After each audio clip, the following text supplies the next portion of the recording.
بسم اللہ الرحمن الرحیم۔ السلام علیکم دوستو۔ دنیا کے تہذیب یافتہ ممالک میں باپ سے بیٹی کی شادی کو انتہائی شرمناک سمجھا جاتا ہے اور اس کا کوئی مہذب معاشرہ تصور بھی نہیں کر سکتا، مگر اسلامی ملک بنگلہ دیش میں ایک ایسا علاقہ ہے جہاں رہنے والے قبیلے میں لڑکیوں کی شادی باپ سے زبردستی کروانے کا رواج ہے۔ بنگلہ دیشی میڈیا رپورٹس کے مطابق بنگلہ دیش کے پہاڑی قبیلے منڈی میں اگر کوئی بیوہ شادی کی خواہش کرے تو اسے اپنے ہی قبیلے یا خاندان کے کسی فرد سے شادی کرنا ہوتی ہے۔ بیوہ کو اپنی شادی کے ساتھ ساتھ اپنی بیٹی کا بیاہ بھی دوسرے شوہر سے کروانا ہوتا ہے۔ منڈی قبیلے کا خیال ہے کہ ان کی اس رسم کی وجہ سے قبیلے کی نسل میں اضافہ ہوتا ہے،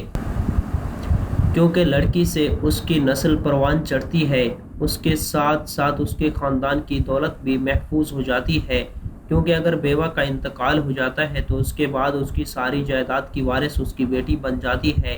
اور ان کی جائیداد قبیلے یا خاندان سے باہر نہیں جاتی۔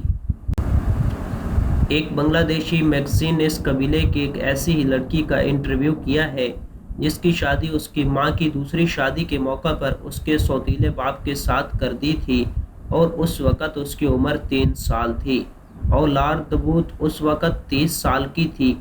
اور اس کی اپنی ماں کے دوسرے خاوند اور اپنے سوتیلے باپ سے 3 بچے ہیں جن میں بڑے کی عمر 14 سال ہے،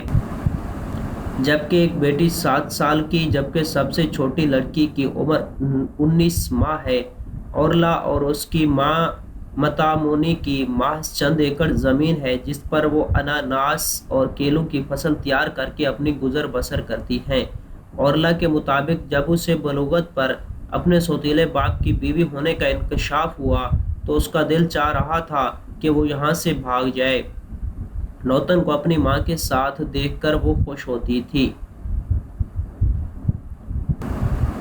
اور دونوں کی سلامتی کے لیے دعا کرتی تھی۔ وہ بھی چاہتی تھی کہ نوتن جیسا اس کا بھی شوہر ہو، مگر جب اسے پتہ چلا کہ ماں کی شادی کے ساتھ اس کی شادی نوتن سے کر دی گئی تو اسے بہت دکھ ہوا۔